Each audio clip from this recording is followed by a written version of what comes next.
I've always struggled with chest fat. Genetically, my body stores more fat on my chest, and that's just how it is. And over the last decade, I have lost my chest fat multiple times, going through my bulking phases where I've added muscle tissue and my fat loss phases when I want to get rid of the chest fat. Not only that, I've helped over 1,000 men over the last 10 years be able to lose their chest fat, and the tips I'm going to share with you in this video, the 5 tips are going to help you get rid of all of your chest fat, and this is according to the science. So if you just follow each and every single step, and they're very easy, you will be able to lose your chest fat guaranteed, granted that it's more the pseudogynecomastia. The Ziploc bags are a representation of your chest. However, as we like to describe it, man boobs, your pectoralis is in there, but it's surrounded by fat tissue, which we describe as man boobs or pseudogynecomastia, which is fake female breast growth.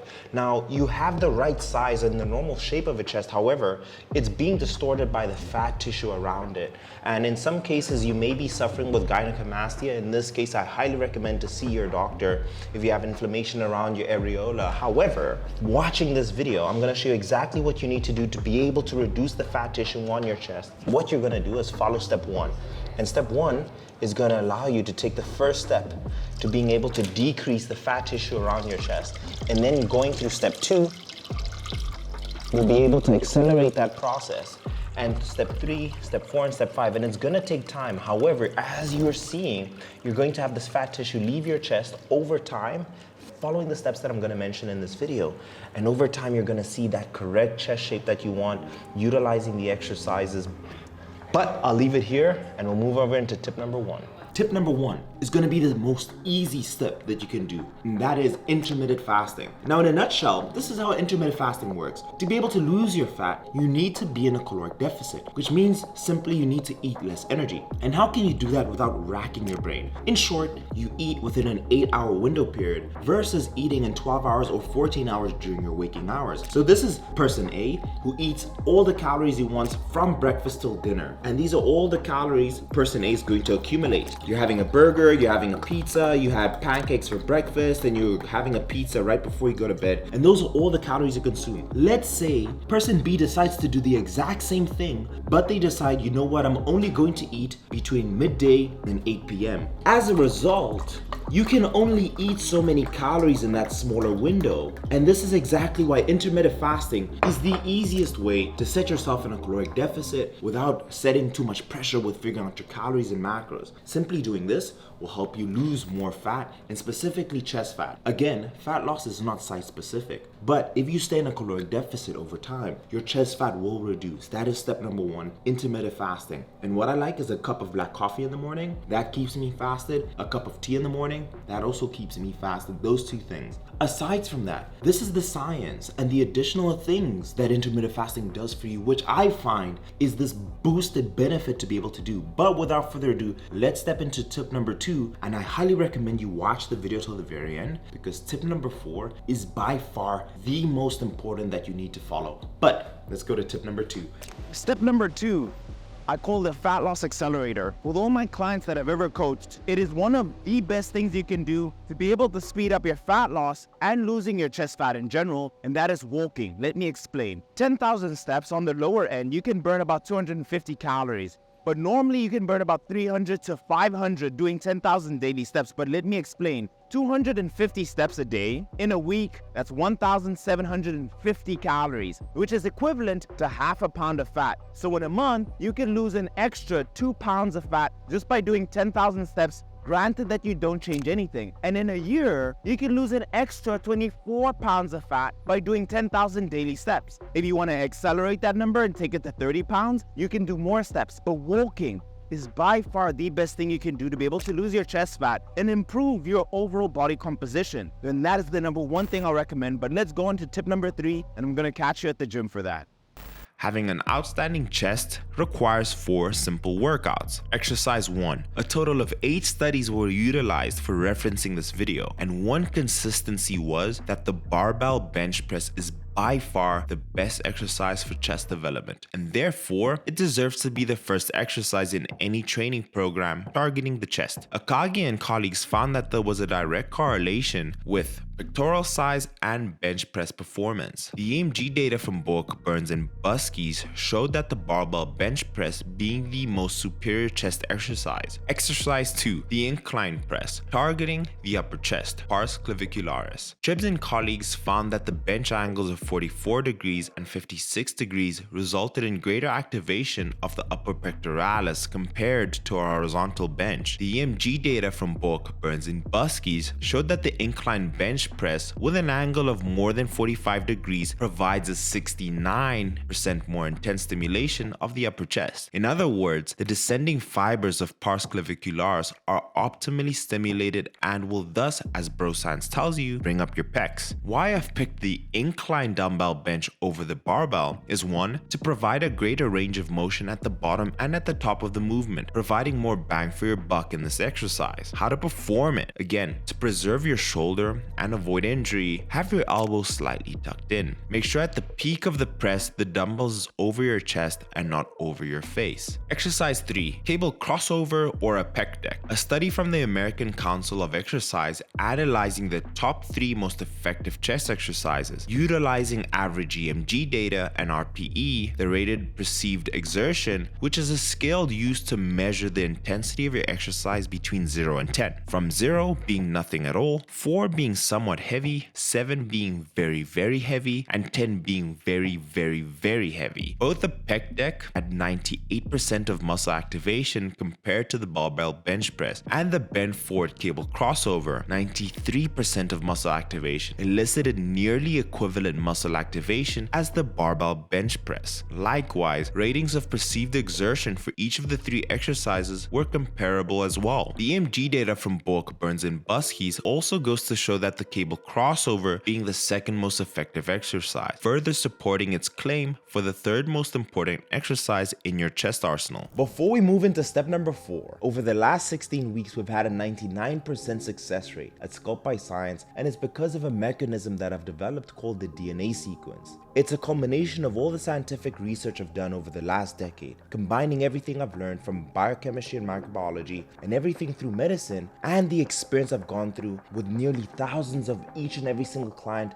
that I've personally coached. I am now able to transform any physique as long as the person is dedicated, irrespective of their background. The people who come through my doors are busy professionals who are dedicated and finally want to see the six-pack once in their life. Their energy levels are optimized. They're eating the specific foods that they can eat, not only for this program, but what they'll be able to follow the rest of their life. Their sleep is optimized, and also their training and nutrition. And we look into so much more in terms of blood work. We do it all. If you want to know exactly how I'm able to use the DNA sequence and see such a high success rate, what we do is we go through a diagnosis. What you need to do is fill out the short questionnaire, and we'll be able to jump on a call and be able to see how the DNA sequence may be able to help you. We're also selective with who we work with, so please fill out as much information as possible so we can see if we can help you, but I'll see you in the next step. Step number 4, and by far the most important to be able to lose your chest fat, is that you need to have the correct nutrition, and specifically you need to be in a caloric deficit. So what's happening is, as you guys can see, I have now very little fat in my chest, and in reality before, this entire fat tissue was all separated around my chest, which made it look like I had man boobs. However, as I create a caloric deficit, my body taps into these fat stores around my chest to utilize it as a source of energy, and that is through the diet. And the foods I'm going to show you are foods that will also help you lose fat and chest fat overall over time. Our main ingredients will be rice as our source of carbohydrates. We're going to have cauliflower rice as another source of carbs. We have lean ground beef to be able to increase our protein intake, to be able to build that muscle. And I'm also going to show you how I make my meals more colorful so that it is better for my overall gut health and also for me to be able to lose fat overall. Step number 1, we're going to use some chopped onions, right? So I like having some chopped onions in my diet. It adds flavor. Who doesn't like onions, right? And I'm going to cook here all my onions. If you have chest fat, it's very likely that you have a higher level of estrogen, a lower level of testosterone, or a combination of both. Just so you know, for the case of this video, The more fat you have, fat produces estrogen. Consequently, the more fat, the more estrogen you'll have. So parts of this diet will help in terms of being able to increase your testosterone and decreasing your estrogen. So one thing I like doing is adding a lot more cruciferous vegetables to my diet, like cauliflower, which will overall help metabolizing that estrogen so you don't have as much in your system, which will also help in terms of decreasing your fat tissue just because it's so low calorie. So I have here exactly 800 grams, nearly a kilo of cauliflower that I'm gonna separate into 2 meals, and I'm going to put this in the microwave for about 10 minutes. Now we're gonna add 310 grams of lean ground beef, and this is for 2 meals. So what I'm gonna do is I'm gonna take half of this lean ground beef, I'm gonna put it into one bowl. I'm gonna add this half worth of the rice. I'm just gonna divide it by half, right? So we're gonna go this way, and that's about half. And do you see how much more volume that is? And now you just wanna spice it up. What I highly recommend is the GU sugar-free barbecue sauce, right? And in a serving, it's 10 calories, right? Which is a dream. And because it's so macro-friendly, I'm just gonna go by eyeball. And I'm gonna add some of this here, this teriyaki marinade. And this one is only 5 calories, right? So I'm gonna add some of that. Ooh. There you go. If you guys are liking this type of content, leave the video the thumbs up, man. It's free. And if you're new, subscribe. And here's the second bowl.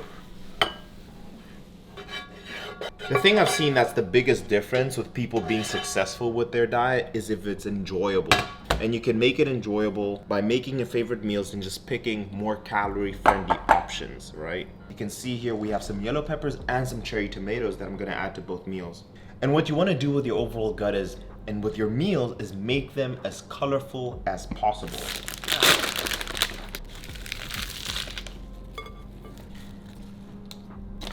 From the foods that are missing here, one more meal, but these are the foods that I'm eating. So when I break my fast, I have this rice bowl first. And I break my fast roughly at 4 p.m., which is right now. And in here's about 540 calories in this bowl. I am showing you the macros on the screen. 3 hours later, I will have this meal here. And as a snack, I have this pint of protein ice cream. Per pint, there's 24 grams of protein, 4 grams of fat, and 20 grams of fiber. There's 22 carbs in general, but as you know, our body doesn't digest the fiber, it actually just flushes it out. So this is very calorie friendly. You can just get Arctic Zero if you're in the US. It's also a great alternative. And that's how I end my day in terms of the food. And then I'll tell you about what supplements you should be taking. Step number 5, I'm gonna show you exactly all of the supplements that I'm taking. These supplements don't help specifically with targeting your chest fat, but in my experience, they make the transition of losing fat overall a lot smoother. The one honorable mention that I don't have here is a whey protein. It is an easier way to supplement and make sure you hit your protein mark. But let's start off with yohimbine. Yohimbine comes from a natural extract called yohim from the yohim tree. This does help with being able to get rid of those stubborn fat cells. Now, research isn't conclusive, and you also need to be careful of the dosages that you're taking. But when I get to the 15% body fat mark, I start introducing yohimbine, pre-workout fasted, and usually the max amount you want to take is 0.2 milligrams per kg. You can do your research on yohimbine. It's something I've utilized every time I've gotten to that 15% mark, which helps with fat loss. If you're sub 2,000 calories, and for most of you who aren't eating enough fish, making sure that you have your fish oils, your omega-3s in your diet is going to be extremely crucial to make sure that your joints are lubricated and also helping your body in terms of overall optimization. And the same goes for a multivitamin. If you're sub 2,000 calories, you're going to be lacking certain vitamins and cofactors and enzymes, and making sure you're having a multivitamin will make sure that you're optimized in terms of your energy and you're taking care of your entire micronutrient profile. Another thing we want to take advantage of is one of the main axes of the body, your thyroid. Your thyroid will directly affect your metabolism. I'm taking the thyroid stack to make sure that my thyroid is overall optimized and making sure that metabolism is at peak. We're also taking a pre-workout. Now, the main ingredients in a pre-workout is caffeine. Caffeine will boost your training performance. It will also suppress your appetite appetite, and in a day, you will burn more calories, which consequently means you're gonna burn more fat. So when I take Pride particularly, this is my favorite pre-workout. I'm not sponsored by EHP Labs anymore, but this is an incredible product. I burn more calories, I train harder, I build more muscle with the pre-workout. So this is something that I utilize and will help me burn more fat over a particular span of time. Vitamin D with K2. This will help with your energy levels on a day-to-day. You may not be getting enough natural vitamin D from the sun. It will also prevent any upper respiratory tract infections. So I take this each and every single day. I make sure my wife takes it as well, and you'll feel so much better with it. But this is the combination of all the supplements that I'm taking, but I'll leave the video here. It will take time for you to be able to lose your chest fat, but following each one of these single steps that I've mentioned in this video will allow you to take one step forward to be able to get to that. Be consistent and be persistent and don't give up. It's going to take some time, but you're finally going to be able to get rid of your chest fat and have a powerful, commanding chest. Let me know in the comment section down below, what are you struggling with? If you need help with your macros, let me know what your age, weight, height, how many times you're training, and your gender in the comment section down below, and I'll tell you what macros you should generally be eating. And if you need any coaching from me, if you wanted my help, I'm in the comment section down below. If you did enjoy this video, give it a gentle thumbs up, it's free, and subscribe if you're new. I'll see you in the next one. Cheers.